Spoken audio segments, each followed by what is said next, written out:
Imagine करो कि आपके पास में एक ऐसी चाबी है जिससे आप दुनिया के सारे दरवाजे खोल सकते हो। यूनिवर्स की सारी पॉसिबिलिटीज आपके लिए ओपन हो जाती है अगर आप अपनी मदर टंग के अलावा इंग्लिश लैंग्वेज को सुनने की, पढ़ने की, लिखने की, समझने की, बोलने की ताकत रखते हैं। ऐसा क्या है इंग्लिश लैंग्वेज में जो इसको पूरी दुनिया में 1.75 बिलियन लोग यूज करते हैं। मतलब धरती पर 4 में से 1 इंसान इस भाषा को इस्तेमाल करता है। खुद सोचो, आपको बचपन से ही इंग्लिश सीखने के लिए इतना क्यों बोला गया? सोसाइटी हमसे ऐसा क्यों बोलती है कि अगर आपको जिंदगी में कुछ भी करना है तो आपको पहले इंग्लिश आनी हो। इवन लोग इज्जत भी इंग्लिश बोलने वालों को देते हैं। अरे वाह बेटा, तेरी इंग्लिश तो बहुत अच्छी है, ए तू भी कुछ इससे सीख, तेरा भी इंप्रेशन बनेगा। आपको लगता होगा ये अंग्रेज चले गए लेकिन ये अंग्रेजी यहाँ छोड़ गए। अरे शुक्र मानो कि उन्होंने अंग्रेजी हमारे लिए छोड़ दी, नहीं तो यूपी में लोग केवल हिंदी जानते हैं और तमिलनाडु में लोग केवल तमिल जानते हैं। और अगर कभी दोनों को एक दूसरे का एड्रेस पूछ रहा है तो किस भाषा में वो कम्युनिकेट करेंगे, कौन सी सेकेंडरी लैंग्वेज यूज करते हैं? आपने क्लास 8th 9th में the Darwin theory survival of fitness के बारे में पढ़ा होगा, जो बोलती है कि इस दुनिया में केवल वही सरवाइव कर पाएगा जो फिट रहेगा। और अगर हम अपनी बॉडी को अपनी सराउंडिंग्स के अकॉर्डिंग चेंज नहीं कर पाएंगे तो सरवाइव नहीं कर पाएंगे। तो अभी के टाइम में अगर हम अपनी सराउंडिंग्स को देखें तो इंग्लिश ने हमें चारों ओर घेर रखा है। हम मार्केट से कोई भी प्रोडक्ट परचेस करें उसके पीछे लिखी हुई इन्फॉर्मेशन इंग्लिश में होती है। डॉक्टर जो भी दवाई लिखकर देता है वो भी इंग्लिश में होता है। आप चाहो तो अभी जहां बैठे हो या खड़े हो आसपास देख लो, कोई ना कोई आपको इंग्लिश में लिखा हुआ तो मिल ही जाएगा। पूरे इंटरनेट का 59% कंटेंट इंग्लिश लैंग्वेज में अवेलेबल है। Social media, web pages, YouTube videos, अगर अच्छा कंटेंट चाहिए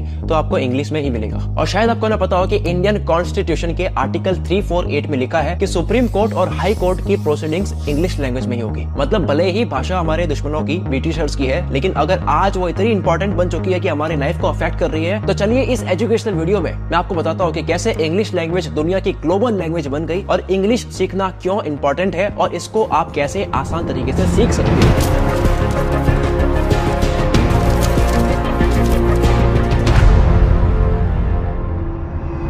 7000 से भी ज्यादा लैंग्वेजेस वर्ल्ड वाइड अवेलेबल है, लेकिन हर जगह इंग्लिश एक पावरफुल लैंग्वेज मानी जाती है। क्यों? जवाब जुड़ा है ब्रिटिशर्स से। 1922 में ब्रिटिश एम्पायर अपने पीक पर था। पृथ्वी पर जितनी जमीन थी उसके 25% हिस्से पर ब्रिटिशर्स रूल कर रहे थे और 450 मिलियन यानी कि 45 करोड़ लोग रहते थे ब्रिटिश एम्पायर के अंदर। करीब 200 साल तक इन लोगों ने कनाडा से इंडिया, ऑस्ट्रेलिया से नाइजीरिया और कैरिबियन से साउथ अफ्रीका तक रूल किया। ब्रिटिशर्स इंग्लिश लैंग्वेज यूज करते थे और जब भी ब्रिटिशर्स ने अपने सभी देशों के बीच ट्रेड करना शुरू किया, बड़ी बड़ी कंपनीज सेटअप की, तो पब्लिक को इनकी इंग्लिश लैंग्वेज सीखनी पड़ी क्योंकि इससे उन्हें अच्छी जॉब मिल रही थी और उनका घर चल रहा था। और ये सब कुछ नेचुरली हो रहा था। लेकिन अब आप सोच रहे होंगे कि जिन जगहों पर ब्रिटिशर्स ने रूल नहीं करा वहां पर इंग्लिश भाषा कैसे पहुंची? तो इसका रीजन है development of technology and science. आज की डेट में ये पूरी दुनिया एक छोटा सा गांव बन चुका है जहां कोई भी इंसान दुनिया के किसी भी कोने की न्यूज, इंफॉर्मेशन पता कर सकता है और ये सब कुछ पॉसिबल हो पाया है इंटरनेट की वजह से। असल में इंटरनेट अमेरिकन ने बनाया था और अमेरिका की नेटिव लैंग्वेज है इंग्लिश, तो उन्होंने इंटरनेट को इंग्लिश लैंग्वेज में डिजाइन करा और जैसे जैसे इंटरनेट वर्ल्ड वाइड फेमस हुआ वैसे वैसे इंग्लिश भी वर्ल्ड वाइड फेमस होती गई। अगर आप देखोगे तो 63% of websites on internet are available in English language only. Facebook, Google, YouTube, Microsoft ये सब अमेरिकन कंपनीज है, इसीलिए इनकी प्रोग्रामिंग लैंग्वेज इंग्लिश में ही है। इवन QWERTY कीबोर्ड बनाने वाले क्रिस्टोफर लोथम शोल्स ये भी अमेरिकन थे, इसलिए आज हर कोई इंग्लिश कीबोर्ड यूज करता है। इनफैक्ट हमें हिंदी फॉन्ट में भी अगर कुछ टाइप करना हो तो वो भी QWERTY कीबोर्ड की सहायता से हम कर पाते हैं। अब जैसे इंग्लिश या कोई भी लैंग्वेज सीखने के लिए आपको बार बार बोल कर, लिख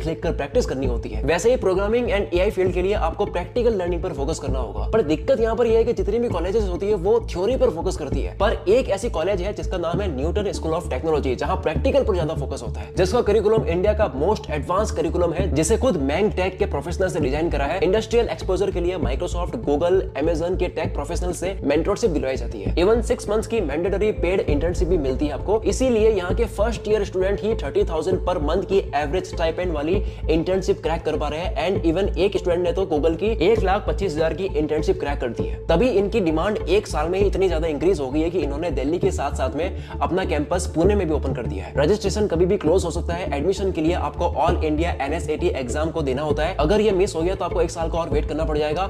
रजिस्ट्रेशन का लिंक आपको नीचे डिस्क्रिप्शन में मिल जाएगा। अब आ जाते हैं हम अपनी वीडियो की तरफ। तो यहाँ तक तो आप लोग जान चुके होंगे कि इंग्लिश जो है वो ग्लोबल लैंग्वेज कैसे बनी। अब ये समझते हैं कि इंग्लिश सीखना क्यों इंपॉर्टेंट है। ऐसा क्या है जो इंग्लिश वाला पर्सन कर सकता है और नॉन इंग्लिश वाला नहीं कर सकता? पहला पॉइंट, जिसको इंग्लिश बिल्कुल भी नहीं आती है वो टेक्निकली वीक बनता जाता है। जैसे बैंक से कोई इंपॉर्टेंट SMS या इंग्लिश ईमेल आया या कोई वेबसाइट पर अगर फॉर्म फिल करना है, स्मार्टफोन में अगर कोई टेक्निकली दिक्कत हो गई है, ऐसी चीजों को समझने के लिए एक नॉन इंग्लिश वाले पर्सन को बहुत दिमाग लगाना पड़ता है और ये फैक्ट है। वही अगर आपको सर्वाइवल इंग्लिश आती है, सर्वाइवल इंग्लिश मतलब आप इंग्लिश में लिखा हुआ पढ़ सकते हो, समझ सकते हो, तो ये सब प्रॉब्लम्स मकड़ी के जाल की तरह आप फूंक मारोगे मिट जाएगी। दूसरा पॉइंट, अलग अलग कंट्रीज और उनके कल्चर्स को समझने के लिए मोस्ट इंपॉर्टेंट टूल है ये अंग्रेजी भाषा। मान लेते हैं कि आपके पास में बहुत से स्किल्स है, मैनेजमेंट, मार्केटिंग, अकाउंटिंग, सब आपकी ये स्किल्स देखकर आपको एक जर्मन कंपनी से ईमेल आती है जॉब के लिए। अब सोचो आपको जर्मनी की नेटिव लैंग्वेज जर्मनी तो आती नहीं है, इंग्लिश भी वीक है, तो आपके पास इस अपॉर्चुनिटी को छोड़ने के अलावा और कोई ऑप्शन नहीं है। अब जिसको ये लगता है कि मुझे इंग्लिश सीखने की क्या जरूरत है, मैं तो जर्मन सीख लूंगा, तो ये बात समझ लो कि जर्मन, रशियन, फ्रेंच, स्पेनिश कोई भी फॉरेन लैंग्वेज सीखनी है तो इंग्लिश की नॉलेज कंपलसरी है, क्योंकि जिस भी इंस्टीट्यूशन में आप सीखने के लिए जाओगे वो इंग्लिश में ट्रांसलेशन करके आपको जर्मन, रशियन, फ्रेंच समझाएंगे, ना कि मदर टंग में ट्रांसलेट करना बताएंगे। मतलब फ्रेंच सीखनी है तो French to Hindi is very difficult. Foreign countries की हार्वर्ड, ऑक्सफोर्ड, कैम्ब्रिज जैसी यूनिवर्सिटीज में पढ़ने के लिए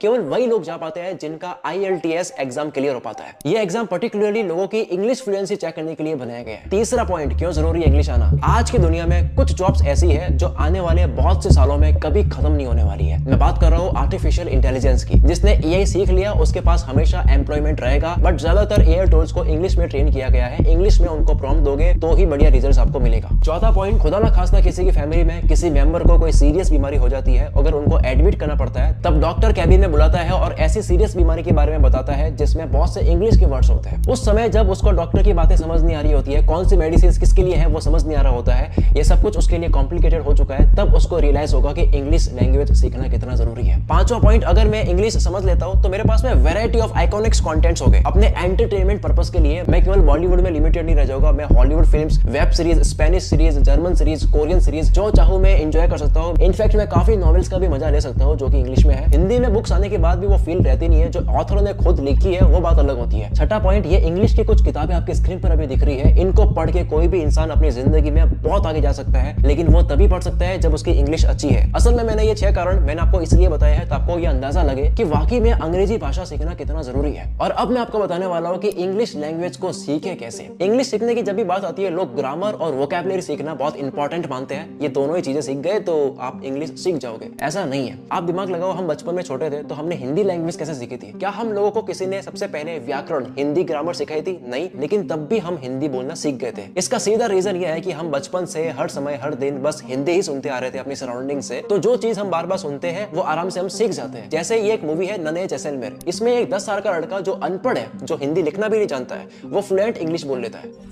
Jaisalmer is famous for Indian royalties, heritage, culture, sand dunes, desert. Safari is the best. क्योंकि इसकी सराउंडिंग्स ही वैसी होती है। जैसलमेर में फॉरेनर्स टूरिस्ट बनकर आते हैं, ये बच्चा उनकी इंग्लिश सुनता है और धीरे धीरे सेम वैसी इंग्लिश बोलने लग जाता है। Conclusion is first be a good listener for being a good speaker. आप सबटाइटल लगाकर इंग्लिश पॉडकास्ट देखो, इंग्लिश म्यूजिक सुनो, इंग्लिश में आप मूवीज देखो, सीरीज देखो। जब आप इंग्लिश में कंटेंट कंज्यूम कर रहे होगे तो आप अपनी लिसनिंग स्किल्स, रीडिंग स्किल्स और इंटरप्रेशन स्किल्स पर एक साथ में काम कर रहे होगे, जिससे इंग्लिश स्पीकिंग थोड़ी थोड़ी जरूर इंप्रूव होगी। And listening to English is a central aspect for making your pronunciation better. तो सबसे पहले सुनना स्टार्ट करो, फिर धीरे धीरे बोलने की कोशिश करनी है। लेकिन बहुत से लोगों की प्रॉब्लम ये होती है कि उनका दिमाग बिल्कुल ब्लैंक हो जाता है जब भी वो इंग्लिश बोलने की ट्राई करते हैं। इवन कुछ लोग ऐसे भी होते हैं जो इंग्लिश पढ़ लेते हैं, समझ लेते हैं, लिख लेते हैं और मन में वो बोल भी लेते हैं, लेकिन जब मुंह से बोलने की बारी आती है तब बात अटक जाती है। इसका कारण यह है कि हमारा माइंड हमारी मदर टंग के साथ कंफर्ट जोन में बैठा हुआ है और इस जोन को वो गिव अप करना नहीं चाहता है। तो हमें क्या करना है, इसको लालच देना है। हम अपने माइंड को बेनिफिट्स गिनाना शुरू कर देंगे कि इंग्लिश बोलने से ये हो सकता है, ये चीजें हो सकती है, इतना कमा सकता हूँ, बिजनेस में आगे जा सकता हूँ, ये पढ़ सकती है। हम अपने माइंड को दिखाएंगे कि the gain is so much more than the pain. जिससे होगा ये कि जब भी हम हिंदी में कुछ भी बोलेंगे तो हमारा दिमाग अपने आप ट्राई करेगा कि अगर इसी चीज को मैं इंग्लिश में बोलना चाहूँ तो कैसे मैं इसको बोल सकता हूँ। अब यहाँ पर प्रॉब्लम ये आती है कि मान लो हमने कुछ लाइंस इंग्लिश में बोली, लेकिन हमें खुद को वो सुनने में अच्छा नहीं लग रहा है, खराब लग रहा है। यहाँ पर हम खुद अपने आप को जज करने लग जाते हैं कि यार रहने देते हैं, मैं अच्छा नहीं बोल रहा हूँ, बहुत बेकार लग रहा हूँ इंग्लिश बोलते हुए, बहुत मनुष्य लग रहे हो, मत करो, रहने दो, बहुत बुरे लग रहे हो। तो उसके ऊपर मैं सोल्यूशन देने वाला हूँ। आपको ये चीज 30 दिन तक लगातार करनी है। आपको करना ये है कि एक खाली कमरे में मिरर के सामने खड़े हो जाओ और कोई भी टॉपिक चुन लो, जो भी आपका फेवरेट टॉपिक है, जो भी आपकी हॉबीज है, फेवरेट क्रिकेटर है, बॉलीवुड एक्टर है, बिजनेसमैन है, या फैमिली में कोई कंडीशन हो, कोई भी बात आपको डिस्क्राइब करनी है, उसका टॉपिक आपने चूज कर लिया। फिर आप अपने कानों में एयरफोन्स लगा करके गाने शुरू कर दो और दूसरे फोन में रिकॉर्डिंग ऑन कर दो। अब बस लगातार आप इंग्लिश में बोलते जाओ जो आपको सुनाई नहीं दे रहा है क्योंकि आप गाने सुन रहे हो, और मिरर में ध्यान दो कि आपकी टंग कितने फ्लो में चल रही है। ऐसा करने से रिजल्ट आपको खुद दिख जाएगा, क्योंकि ये प्रूवन टेक्निक है। इसको बहुत से स्पीच थेरेपिस्ट भी यूज करते हैं। अब चलते हैं आखिरी सवाल पर। हर एक इंसान का क्वेश्चन होता है कि इंग्लिश कितने दिनों में सीखी जा सकती है। देखो, मेरे हिसाब से आप हर दिन जितना ज्यादा टाइम इंग्लिश प्रैक्टिस करने में देते हो, उतना जल्दी आप इसको सीख सकते हो। और जैसे कि हर चीज को सीखने के लिए एक चीज बहुत ही इंपॉर्टेंट है, वो है रेगुलरिटी। तो ये थी अंग्रेजी भाषा के ऊपर एक मेरी छोटी सी वीडियो। अगर आपको ये वीडियो पसंद आई है तो आप प्लीज कमेंट करके बताओ इस तरह की वीडियोस आगे और बनानी चाहिए या नहीं। आपकी एक कमेंट मुझे और मेरी पूरी टीम को मोटिवेट करता है। Thank you so much for watching this video. अब तक के लिए सिर्फ इतना ही। मिलता है अगली वीडियो में। न्यूटन स्कूल ऑफ टेक्नोलॉजी का लिंक आपको नीचे डिस्क्रिप्शन में मिल जाएगा। मैं शकील कुल मित्र से आपके सपनों को सपोर्ट करता हूं।